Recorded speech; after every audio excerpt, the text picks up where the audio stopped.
आप सबको मेरा नमस्कार। सर्वप्रथम आप एक वीडियो देखिए। आज नरेंद्र मोदी की सरकार के 100 दिन पूरे हुए हैं और 100 दिन का लेखा जोखा इस वीडियो में है और ज़्यादा विस्तार से मैं अभी आपसे बात करती हूँ। पहले वीडियो दिखाइए, फिर से करिए, ऑडियो नहीं आया शुरू से।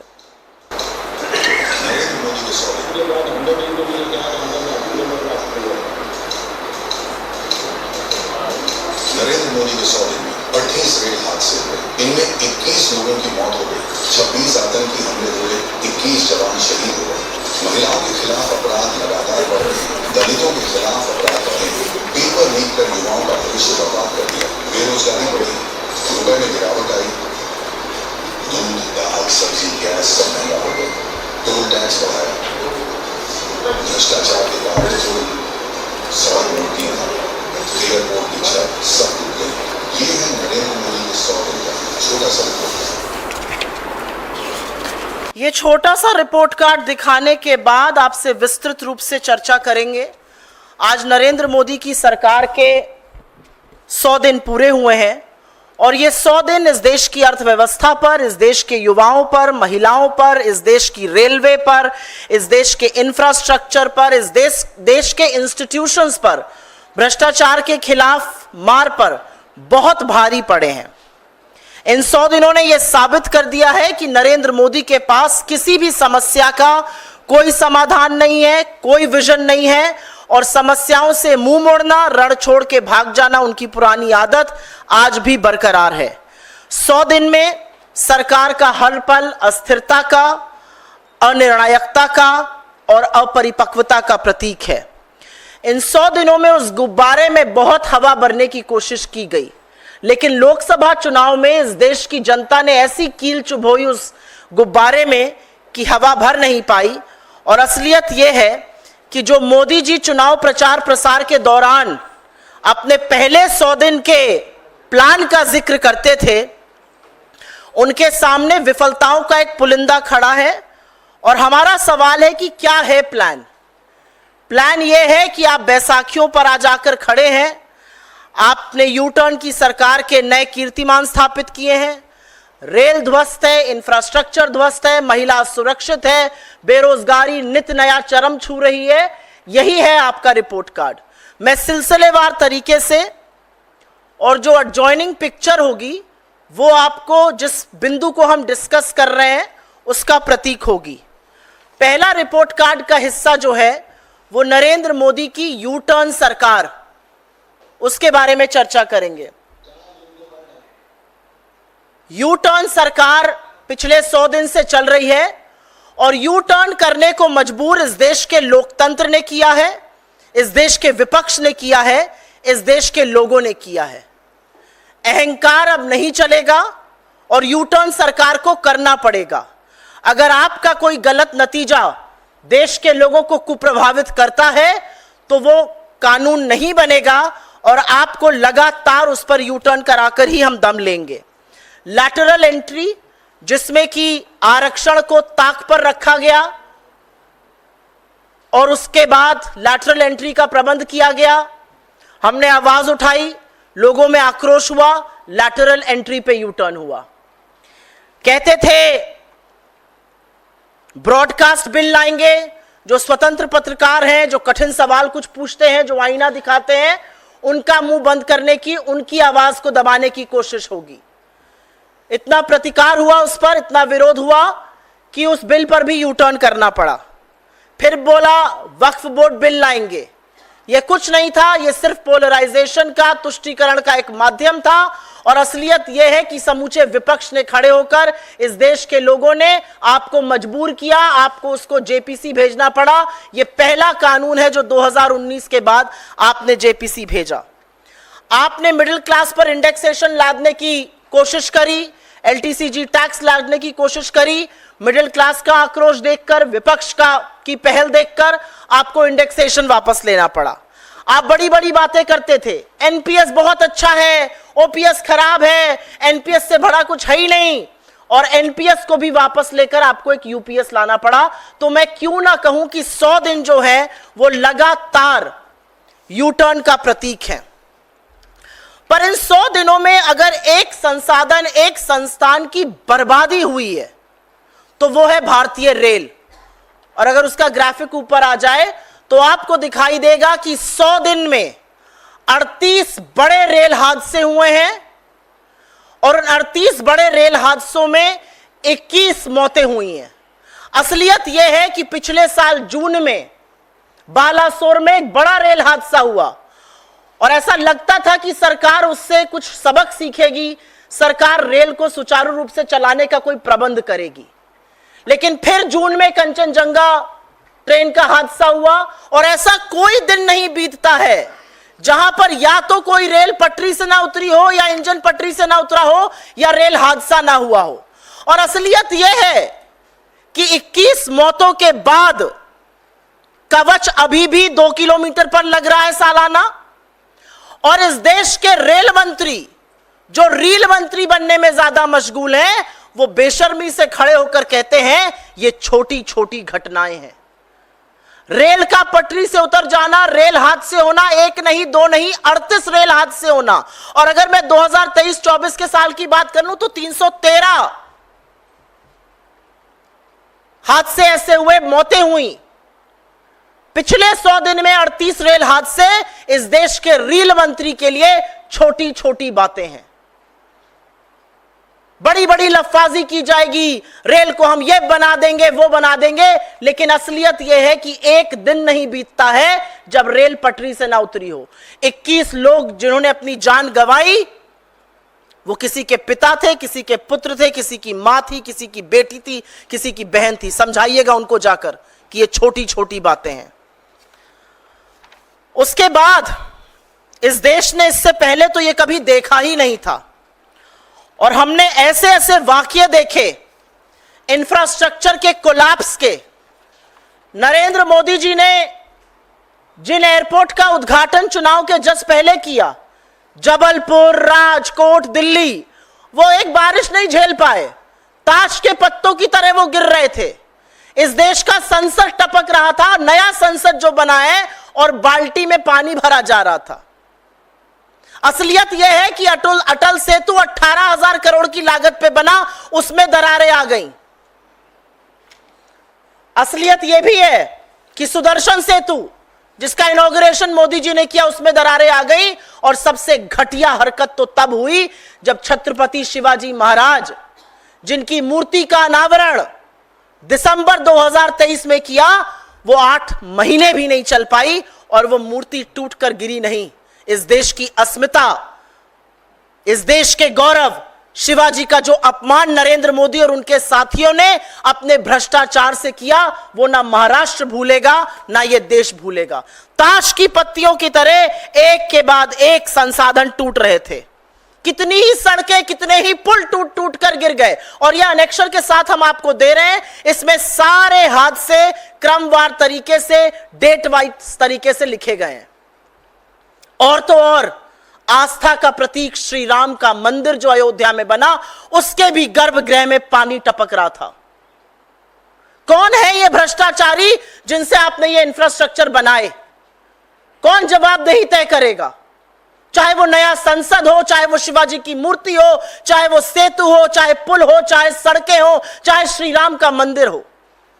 ताश के पत्तों की तरह एक के बाद एक इंफ्रास्ट्रक्चर लगातार टूट टूट के गिर रहा था। मैं चौथी बात करना चाहती हूं और यह मेरे लिए बहुत व्यक्तिगत विषय है, और वो है आतंकी हमले। जम्मू कश्मीर में चुनाव है, जम्मू कश्मीर में प्रधानमंत्री जाते हैं, बड़ी बड़ी डींगे हाँकते हैं।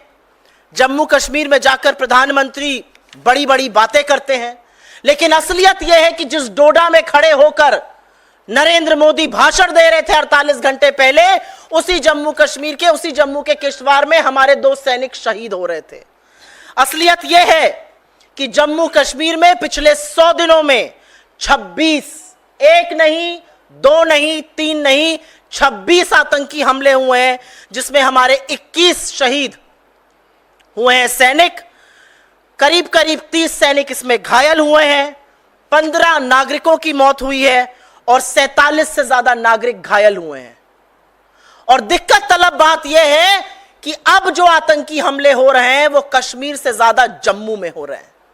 आप तो शांति बहाली की बात करते थे, लेकिन असलियत यह है कि आप कश्मीर में, न श्रीनगर में, न अनंतनाग राजौरी में, न बारामूला में चुनाव लड़ने लायक थे। आप तो शांति की बात करते थे, लेकिन असलियत यह है कि 21 आतंकी हमले हुए, 26 आतंकी हमले हुए, हमारे 21 सैनिक शहीद हुए, लेकिन आपके मुंह से श्रद्धांजलि का और संवेदना का एक शब्द नहीं निकला। और यह मैं दावे से कहती हूं, नरेंद्र मोदी जो ट्वीट करने से बाज नहीं आते हैं, ढूंढ ढूंढ के एटलस पर देश ढूंढते हैं, कहां जाऊं अब मैं, किसको बर्थडे ग्रीटिंग दूं। 26 आतंकी हमले, और ये मैं 100 दिन की बात कर रही हूं, 2019 से आतंकी हमलों की सिलसिलेवार ये एनेक्शर में हम शेयर करेंगे, देखिएगा। एक श्रद्धांजलि का शब्द, एक संवेदना का शब्द नरेंद्र मोदी जी के मुंह से निकलता नहीं है। ये हमले डोडा में हो रहे हैं, रायसी में बस अटैक पर, बस पर हमला हुआ, पुंछ में हमले हो रहे हैं, किश्तवाड़ पे हो रहे हैं, तमाम ऐसे हमले हैं जो लगातार होते जा रहे हैं और नरेंद्र मोदी के मुंह से न श्रद्धांजलि का, न संवेदना का एक शब्द निकलता है। और आज सवाल यह है कि कानून व्यवस्था डायरेक्ट एलजी के अंतर्गत आपके अंडर है। क्या कानून व्यवस्था है? 26 आतंकी हमलों का जिम्मेदार कौन है? किसकी जवाबदेही सेट हो? जो 21 हमारे जांबाज शहीद हो गए, उनके परिवारों की आंख में आंख डालकर आप एक शब्द बोल सकते हैं? यह है आपका 100 दिन का रिपोर्ट कार्ड, 26 आतंकी हमले। उसके बाद हम बात करेंगे महिला सुरक्षा की। इस देश की आधी आबादी ने बड़े विश्वास से आपको 2014 में चुना था, लेकिन इस देश की आधी आबादी के साथ जो आपने, आपकी सरकारों ने, आपके गुर्गों ने किया, वो अक्षम्य अपराध है। हर व्यक्ति को क्रोध आना चाहिए, हर व्यक्ति को आक्रोश आना चाहिए, लेकिन 100 दिनों में 104 अपराध महिलाओं के खिलाफ जघन्य अपराध हुए हैं। 157 पीड़िताएं हैं इसमें। आपके शासित राज्यों में मुख्यमंत्री जिस शहर में है, उस शहर के चौराहे पर सार्वजनिक रूप से बलात्कार होता है, लेकिन आप एक शब्द नहीं बोलते। आप बंगाल पर बोलते हैं, बोलना चाहिए, लेकिन आप बदलापुर पर नहीं बोलते, आप बिहार पर नहीं बोलते, आप उत्तराखंड पे नहीं बोलते, आप उत्तर प्रदेश के फर्रुखाबाद पर नहीं बोलते। लेकिन आप कैसे बोलिएगा? क्योंकि आप तो वही है ना जो देश की बेटियों का यौन शोषण करने वालों के साथ लगातार खड़े रहे। और जब वो यौन शोषण करने वाला चार्जशीटेड आरोपी आज भी हमारी बेटी को बदनाम करता है, उसका चरित्र हनन करता है, तो आपके मुंह से एक शब्द नहीं निकलता। आपके अंदर हिम्मत नहीं है कि उसको अपनी पार्टी से निकाल बाहर करिए। आपके 100 दिनों में न अनपढ़ मजदूर खेत में सुरक्षित है एक महिला, न स्कूल में नाबालिग बच्चियां सुरक्षित है, न कामकाज करने वाली महिलाएं सुरक्षित है, न मेले से आने वाली औरतें सुरक्षित है। तो सुरक्षित कौन है? इन 157 पीड़िताओं को आप क्या कहेंगे? 100 दिनों का फलसफा महिलाओं का यह है। आपका जो झुंझुना है ना, बेटी बचाओ बेटी पढ़ाओ, उसकी असलियत यह है कि आप बेटी को बचाने, बेटी को पढ़ाने के बजाय हर बार संरक्षण आरोपियों को देते हैं। आपके नरेंद्र मोदी के संसदीय क्षेत्र काशी में जघन्य गैंगरेप का मामला सामने आता है। बीजेपी की आईटी सेल के लड़के उसमें पाए जाते हैं, उनको बेल मिलती है तो उनका आजादी के मतवालों की तरह स्वागत होता है, केक काटा जाता है, मालाएं पहनाई जाती हैं। यह है आपका 100 दिन का फलसफा महिला सुरक्षा को लेकर। इसके बाद बात करनी पड़ेगी युवाओं की, क्योंकि युवाओं के बारे में बात किए बिना तो कुछ हो ही नहीं सकता। इस देश की 65% आबादी 35 वर्ष से कम आयु की है, और यह है आपकी उनके लिए प्लान, यह है आपके उनके लिए संयोजनाएं। इन 100 दिनों में लगातार पेपर लीक हुए हैं, इन 100 दिनों में इम्तिहान कैंसिल हुए हैं, इन 100 दिनों में आपकी विफलताओं का पुलिंदा यह है कि स्टूडेंट्स रोते रहे। मां बाप पेट काट करके बच्चों को पढ़ाते हैं, बच्चे गाजर मूली की तरह बसों ट्रेनों में भरकर जाते हैं, इम्तिहान देते हैं और पता चलता है पेपर लीक हो गया। नीट की परीक्षा का पेपर लीक हुआ, नीट में धांधली के, धोखाधड़ी के कई मामले सामने आए। आपने नीट पीजी का एग्जाम कैंसिल किया, आपने यूजीसी नेट का पेपर लीक हुआ इसलिए एग्जाम कैंसिल करना पड़ा, जॉइंट सीएसआईआर यूजीसी नेट का इम्तिहान कैंसिल हुआ, एनसीईटी का पेपर लीक हुआ, लगातार पेपर लीक हो रहे हैं। और यह मैं सिर्फ 100 दिनों की बात कर रही हूं, क्योंकि 10 साल के फलसफा में तो सीबीएसई का इम्तिहान भी लीक हो गया। 10 साल का फलसफा तो यह है कि आपके लोग पेपर लीक के घोटाले, उनके स्कैम, उनके स्कैंडल में लिप्त पाए जाते हैं। जिस देश के लोग, भारत में पढ़े लिखे बच्चे, भारत में पढ़े लिखे युवा विश्व में डंका बजाते हैं जाकर, आज आधी सिलिकॉन वैली भारत की पढ़ी लिखी है। भला हो जवाहरलाल नेहरू का, भला हो कांग्रेस की सरकारों का, जिन्होंने ऐसे स्कूल, ऐसे संस्थान बनाए जहां पर लोग पढ़ लिख कर माइक्रोसॉफ्ट से लेकर आईबीएम से लेकर गूगल तक के हेड हैं। यह प्रणाली थी शिक्षा की हमारे अंतर्गत। आपकी प्रणाली और आपका फलसफा यह है कि नीट जैसा इम्तिहान भी लीक होता है, आपको एक के बाद एक पेपर कैंसिल करने पड़ते हैं। यह आपका रिपोर्ट कार्ड है। इसके बाद जरूर बात करनी पड़ेगी खस्ता हाल अर्थव्यवस्था की। यह अर्थव्यवस्था का फलसफा है। रुपया आपको मिला था 60 पर, 58 पर असल में 2014 में, आपने उसको 84 पे पहुंचा दिया। पिछले 100 दिनों में आपने हजारों लाख करोड़ फूके किसी तरह से रुपए को बचाने के लिए, लेकिन फिर भी रुपया आज 84 प्रति डॉलर के आसपास है, 82 पर था 100 दिन पहले।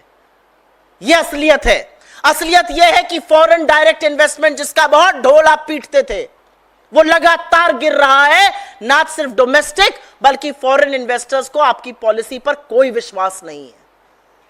बेरोजगारी लगातार नए कीर्तिमान स्थापित कर रही है। यह देश की अर्थव्यवस्था का हाल है।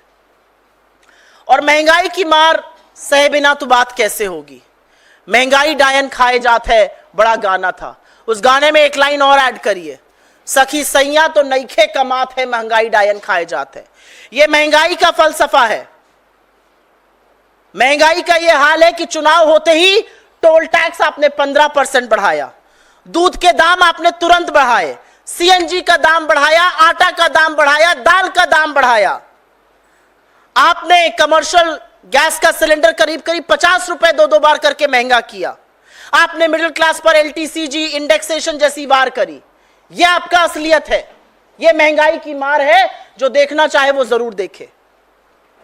ऐसा कोई चीज नहीं है जिसको आपने सस्ता किया है पिछले 10 सालों में। 100 दिनों में आपने आटा, दही, दाल, दूध, commercial LPG, CNG, toll tax, सबके दाम बढ़ाए हैं। और फिर बात तो करनी पड़ेगी आपके सबसे परम प्रिय दिल के टुकड़े अडानी की। सेबी और अडानी, ये दो चीजें हैं जिस पर आप मुंह नहीं खोल सकते हैं। इस देश की मार्केट रेगुलेटर पे गंभीर आक्षेप लगे हैं। इस मंच से पर्दाफाश किया गया है उनके कॉन्फ्लिक्ट ऑफ इंटरेस्ट का, कैसे उनके चयन में अनियमितताएं बरती गईं, कैसे उन्होंने अपने पद का, अपने प्रभाव का दुरुपयोग किया। लेकिन आप आज भी उनको अपने पद पर इसलिए बरकरार रखते हैं क्योंकि आपकी भ्रष्टाचार की परतें लगातार खुलती जाएंगी अगर आप उनको हटा देंगे। लेकिन हटाना तो आपको पड़ेगा सेबी चीफ को। अडानी के ऊपर, चाहे वो स्विट्जरलैंड हो या वो कीनिया हो, गंभीर आरोप लग रहे हैं, लेकिन आप उनके हवाई जहाज में उनको गले लगाए हर जगह घूमेंगे। आपकी विदेशी दौरे अडानी को धंधा, अडानी को कारोबार दिलाने के लिए किए जाते हैं। यह असलियत है आपकी। यह सेबी और अडानी का वो महाघोटाला है जिस पर आप मुंह नहीं खोल पाते हैं। और उसके बाद मैं बात करूंगी लद्दाख की। आपके वहां के सांसद ने, आपके वहां के काउंसलर्स ने, जब तक आपके सांसद थे अब नहीं है, उन्होंने लगातार लद्दाख के मुद्दे को उठाया। लद्दाख के लोग आक्रोशित हैं, सड़कों पर हैं। चरवाहों ने कहा जहां तक हम पहले जा पाते थे नहीं जा पाते, चीन अतिक्रमण करके बैठा है। 21 कोर कमांडर लेवल की टॉक्स में चीन बार बार यह कहता है, आपका प्रधानमंत्री भी तो कहता है कोई घुसा हुआ नहीं। आप चीन का नाम नहीं ले पाते, यथावत स्थिति अप्रैल 2020 की बरकरार नहीं कर पाते। और असलियत यह है कि पूरा का पूरा लद्दाख आंदोलन करने के लिए सड़कों पर उतरता है और आज पैदल मार्च दिल्ली के लिए कर रहा है। क्या करिएगा, लद्दाखियों के लिए भी सड़कें खुदवा दीजिएगा, किले गड़वा दीजिएगा, सीमेंट की चट्टानें लगवा दीजिएगा, आंसू गैस के गोले छोड़िएगा, लाठियां बरसाइएगा, जो इस देश के किसानों के साथ किया। यह लद्दाख की स्थिति है। लेकिन आपकी असली विषमता, आपका असली विफलता, आपकी असली निष्ठुरता, आपका असली फेलियर तो असल में मणिपुर पर है।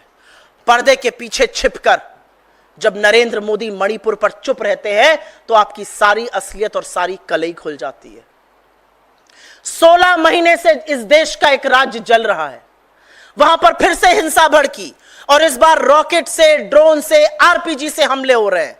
पिछले 2 हफ्तों में 12 से ज्यादा मौतें हो चुकी हैं। सुरक्षा बलों पर हमला हुआ, उनसे हथियार छीनने की कोशिश हुई, इंटरनेट लगा हुआ, इंटरनेट बैन लगा हुआ है, कर्फ्यू लगा हुआ है।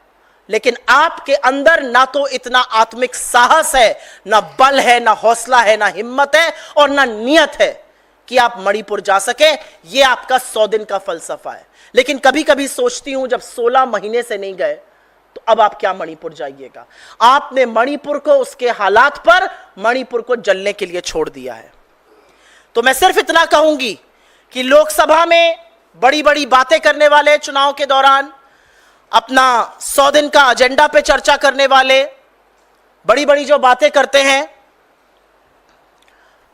असलियत यह है कि आपकी सारी लफ्फाजी एक जुमला था। असलियत यह है कि आपके पास ना कोई एजेंडा है, ना कोई प्लान है, ना कोई समाधान है समस्याओं का। आप लगातार कुर्सी से चिपकने की लालसा में लिप्त हैं। आप बैसाखियों पर निर्भर हैं। आप A1 और A2 की तिजोरियां भरने के लिए हर तिकड़म करने को लालायित हैं और ऐसे में आप हर एजेंसी का दुरुपयोग करिएगा। आपसे कुछ सवाल हैं। 100 दिन आपके पूरे हुए हैं। 100 दिन की विफलताओं पर आपसे कुछ सवाल हैं। क्या आपके पास 5 साल का कोई विजन है? आप पड़ोसी देशों से रिश्ते सुधारने के लिए क्या कर रहे हैं? आज असलियत यह है कि हम अपने पूरे नेबरहुड में आइसोलेटेड है। यह आपकी फॉरेन पॉलिसी का फेलियर है। अर्थव्यवस्था, इनकम इनइक्वालिटी, बेरोजगारी, महंगाई, महिला सुरक्षा को लेकर आपके पास कोई योजना है? भ्रष्टाचार का झुंझुना आप खूब बजाते हैं। जिनको भ्रष्टाचारी बुलाते हैं उनको बीजेपी में शामिल कराते हैं। सेबी और अडानी पर कब बोलिएगा? एजेंसियों के दुरुपयोग पर सुप्रीम कोर्ट आपको लगातार लताड़ लगाता है। लेकिन कब तक आप इन एजेंसियों को अपना फ्रंटल बनाए रखिएगा और राजनीतिक प्रतिशोध के लिए इस्तेमाल करिएगा? असलियत यह है मोदी जी कि अब आपके पास कुछ बचा नहीं है। आरएसएस से आपके कटु रिश्तों का सच सबके सामने है। बीजेपी में सिर फुटौल और खींचतान सबके सामने है। सरकार दिशाहीन है। आपकी झूठी वाहवाही कुछ चरण चुंबक जरूर कर देते होंगे और आप उसमें खुश हो जाते होंगे, लेकिन इस देश की जमीनी हकीकत से अगर आपके 100 दिन को देखा जाए तो आप बहुत दूर हो चुके हैं। I will very briefly in a nutshell just make a statement in English, and this is about the 100 days of the Modi government. The reality is that the Modi government has failed on every front. It has been a government of U-turns, from lateral entry to the Waqf bill, to the broadcast bill, to indexation, to NPS, which has now been replaced by UPS. This has been a U-turn government. The reality is that Indian Railways has seen its worst phase. 38 rail accidents, 21 deaths. The rail minister of this country calls these small incidents, continues to make reels. The reality is that infrastructure built under you, made under you, has completely collapsed. Be it bridges, and these are 56 infrastructure projects that I'm talking about in the last 100 days alone. Be it bridges, roads, statues, airports, everything built under you. From the new parliament that was leaking, to the Ram temple in Ayodhya which was leaking in the Garbhagriha, to the statue of Shivaji, to the Atal Setu, every infrastructure, to the Delhi airport, Jabalpur airport, Rajkot airport, everything seems to have collapsed. And if this is not a proof of corruption, then what is? In the last 100 days, there have been 26 terror strikes in Jammu and Kashmir. 21 of our brave hearts have lost their lives, over 30 of them injured, 15 citizens killed, 47 of them lie injured. Who's responsible for this? Where is the accountability? Is Mr. Modi going to speak about this at all? I don't think so. The reality is there have been 104 cases of crime against women, 157 women have been at the receiving end of this crime. You speak on Bengal and you must. But why do you not speak on Badlapur? Why do you not speak on Bihar? Why do you not speak on Uttarakhand? Why do you not speak on UP? Why is it that the BJP IT cell members accused of gang rape in IIT BHU are given a hero's reception when they get bail? And this is something I'm quoting from your parliamentary constituency. Let's talk about youth. The NEET paper leak, the many discrepancies found in it. The NEET PG exam was cancelled, UGC NET paper leaked, joint CSR UGC NET cancelled, NCET paper leak, NEET PG pariksha jo radd hui thi. Let's talk about the economy. The reality is you were handed over the rupee at 58 to a dollar in 2014. You have taken it down to nearly levels of 84. 100 days back, the rupee was at 82 to a dollar, despite you pumping in a lot of money to somehow arrest the fall of the rupee is at dangerously close levels of 83.92 when I last checked today. The reality is FDI has consistently fallen. It's down at about 45% from its peaks. The reality is that unemployment is breaking new barriers every day. High prices. People in this country are reeling under high prices, but you clearly don't seem to care. As soon as elections were over, toll prices were increased by 15 rupees, CNG prices shot up, commercial LPG prices shot up, common flour to pulses to milk prices, all of that shot up. You troubled middle class with LTCG, with indexation, and that tells you how much trouble you can create for the middle class. I cannot not speak about the SEBI and the Adani conundrum. India's market regulator finds, and the chief of India's market regulator finds herself in the middle of a huge scandal. All kinds of allegations have been raised. From this very platform, my colleague Pawan Khera has consistently exposed Madhvi Puri Butch, but you do not speak a word. Allegations against Mr. Adani are coming from Switzerland and Kenya, but you do not speak a word. For how long are you going to keep quiet? Allegations of misuse of office, of conflict of interest, of various things has come against India's market regulator. Where is the faith that domestic and foreign investors must have in our markets? I cannot not speak about Ladakh. There is a delegation of people from Ladakh marching from Ladakh to Delhi against the Chinese occupation. They have consistently raised questions on that. They have consistently asked for your attention. What are you now going to do? Are you going to dig roads? Are you going to put cement blocks? Are you going to stop them with tear gas? What are you going to do to these people? And when are you going to speak on Ladakh? And last but not the least, what is your plan for Manipur? Manipur that has been burning for the last 16 months, where violence has erupted again, where internet is banned, where curfew is imposed, where 12 people have lost their lives in the last 2 weeks, where RPG and drones and rockets are now being used for fresh attacks, where security forces are being attacked and attempts are being made to snatch away their weaponry. What are you going to do about Manipur? Will you never go to Manipur, Mr. Prime Minister? It's very clear that you are saddled with various allegations. It's very clear that your relationship with RSS is at an all-time low. It's very clear that there is huge factionalism within the BJP, and all that you're interested in is political survival, come what may. And for that, you are obviously dependent on your allies. For that, you are willing to turn a blind eye to the problems of this country. But questions will be raised about what plan do you have for this nation? How long do you continue? Do you plan to continue to misuse our agencies? What are you going to do about women's security? What are you going to do about unemployment, to rein in prices? There are various issues that face this nation. And on all those fronts, you have miserably failed this country. ये 100 दिन का फलसफा है. हम आपके साथ हर अनेक्शर को, इस पूरी प्रेस रिलीज को, इन सारे प्रतीकात्मक ग्राफिक्स को साझा करेंगे.